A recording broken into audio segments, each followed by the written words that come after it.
Hello दोस्तों, welcome back to Hindi वार्ता साहित्य चैनल में आपका स्वागत है। तो आज हम मॉडल प्रैक्टिस पेपर 3 से शुरू कर रहे हैं। मॉडल प्रैक्टिस पेपर 1 और 2 हमने पीछे अच्छे से डिस्कस कर लिया था।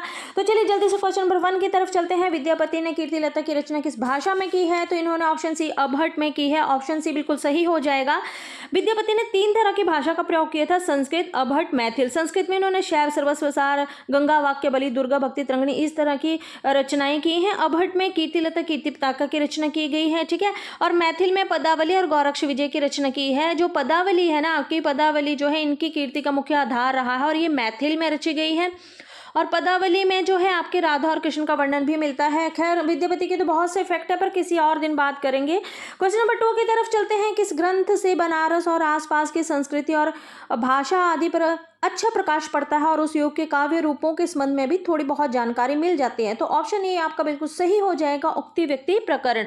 उक्ति व्यक्ति प्रकरण क्या है? ये एक व्याकरण ग्रंथ है जो कि हिंदी का प्रथम गद्य ग्रंथ भी इसको कहा जाता है। ये दामोदर कवि ने लिखा है इसे, और इसका जो समय है वो 12वीं शताब्दी के आसपास का माना जाता है। थोड़ी सी वर्ण रत्नाकर के बारे में भी बात करते हैं। वर्ण रत्नाकर ज्योतिश्वर ठाकुर की रचना है और ये मैथिल हिंदी में रचित गद्य की प्रथम रचना मानी जाती है। और ऐसा भी है कि इसका जो ढांचा है वो कैसा है? तो विश्वकोशात्मक जो है इसका ढांचा है।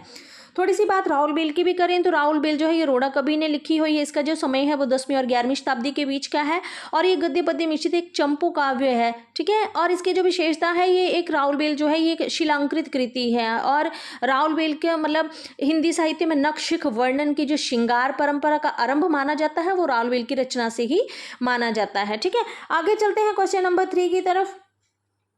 सबसे पहले चौपाई और दोहा की परंपरा का प्रयोग किसने किया है? तो आपको पता है, ऑप्शन बी बिल्कुल सही हो जाएगा, स्वयंभू ने किया है। क्वेश्चन नंबर 4 है। डॉक्टर हजारी प्रसाद द्विवेदी ने रासो शब्द की उत्पत्ति किससे मानी है? तो रासो शब्द की उत्पत्ति इन्होंने रासक से मानी है, ठीक है। अगर वहीं रसायन की बात करें तो रसायन से जो है आपके आचार्य रामचंद्र शुक्ल ने जो है वो रासो शब्द की उत्पत्ति मानी है। राजसु की अगर बात करें तो राजसु से आपके गारसादा तासी ने मानी है। और रास से जो है वो आपके नंदुलारे वाजपेयी ने मानी है। तो मोस्ट इंपॉर्टेंट है आपका ये क्वेश्चन भी, ठीक है। और किस रासो ग्रंथ के अध्याय या खंडों का विभाजन समय के रूप में किया गया है? तो ऑप्शन डी बिल्कुल सही हो जाएगा, पृथ्वीराज रासो, है ना। इसके जो समय आते हैं, सर्ग आते हैं वो 69 है। इसमें छंद भी हैं जो 68 है, छंद 68 है, सर्ग 69 है, ठीक है। और जो सबसे बड़ा आपका जो इसमें जो समय आता है ना पृथ्वीराज रासो का, वो कंजुंज समय आता है। वैसे इसमें 3 समय मुख्य रूप से रहते हैं आपके। कयमासवद आता है, एक कंजुंज समय आता है, एक आपका पद्मावती समय आता है, ठीक है। तो ये मोस्ट इंपॉर्टेंट है। खैर ये भी बहुत बड़ा है, आज हम MCQ पर ही बात कर रहे हैं, डिटेल में किसी और दिन करेंगे। क्वेश्चन नंबर 6 की तरफ चलते हैं। बोध गान और दोहा किसकी रचनाओं का संग्रह ग्रंथ है? तो ये सिद्धों की रचनाओं का। बोध गान और दोहा जो है ये हरप्रसाद शास्त्री की रचना है। आदिकाल में किस कवि को अभिमान मेरु की संज्ञा दी गई है? तो पुष्पदंत को जो है अभिमान मेरु कहा जाता है, ठीक है। आगे चलते हैं क्वेश्चन नंबर 8 की तरफ। दादू दयाल की रचनाओं का संकलन रजत ने किस नाम से किया था? तो आपको पता है, ऑप्शन ए बिल्कुल सही हो जाएगा, अंगबधू के नाम से किया गया था। सोहेला, जपूजी ये जो है आपके गुरु नानक देव की रचनाएं हैं, ठीक है। और रज्जब वाणी जो है तो ये रज्जब की है, ठीक है।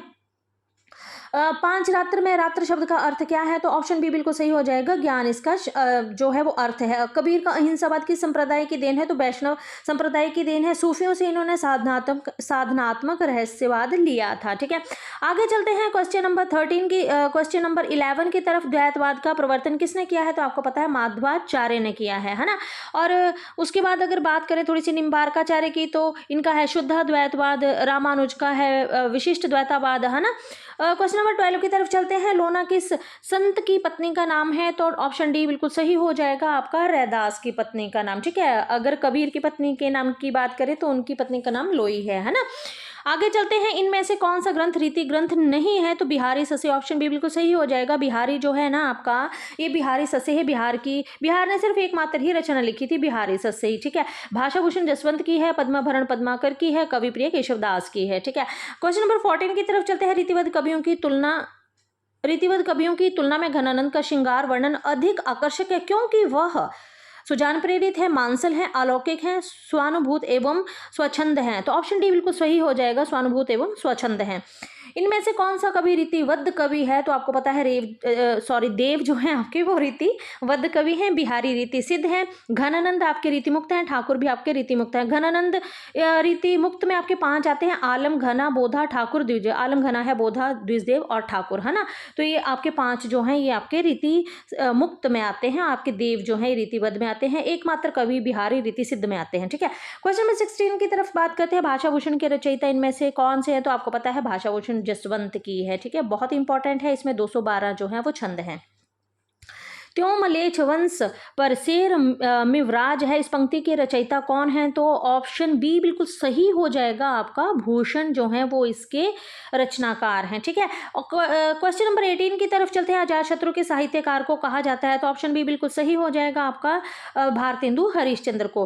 क्वेश्चन नंबर 19 है, भारतेंदु ने किस उपनाम से रचनाएं लिखी हैं? तो भारतेंदु ने किस उपनाम से रचनाएं लिखी हैं? रसा उपनाम से लिखी हैं। थोड़ी सी बात अगर यहाँ पे करें, ऑप्शन डी बिल्कुल सही हो जाएगा, रसा। दद्दा जो है वो मैथिली शरण गुप्त ने अपनी दद्दा नाम से रचनाएं लिखी हैं। ठीक है, जक्की से जगन्नाथ दास रत्नाकर ने रचनाएं लिखी हैं। ब्रज भाषा के कवि हैं। सुकवि किसे कहा जाता है? अंबिका दत्त व्यास को सुकवि कहा जाता है, क्योंकि विक्टोरिया महारानी ने, चिरजीव विक्टोरिया महारानी है ना, इस पर जो है इन्हें जो है सुकवि की उपाधि दी गई थी, है ना।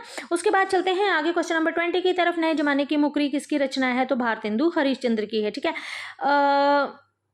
आई होप आज हम 20 क्वेश्चन तक ही डिस्कस करते हैं, क्योंकि वीडियो काफ़ी लंबा हो जाएगा। अगले क्वेश्चन जो है हम अगले वीडियो में डिस्कस करेंगे। तब तक के लिए धन्यवाद।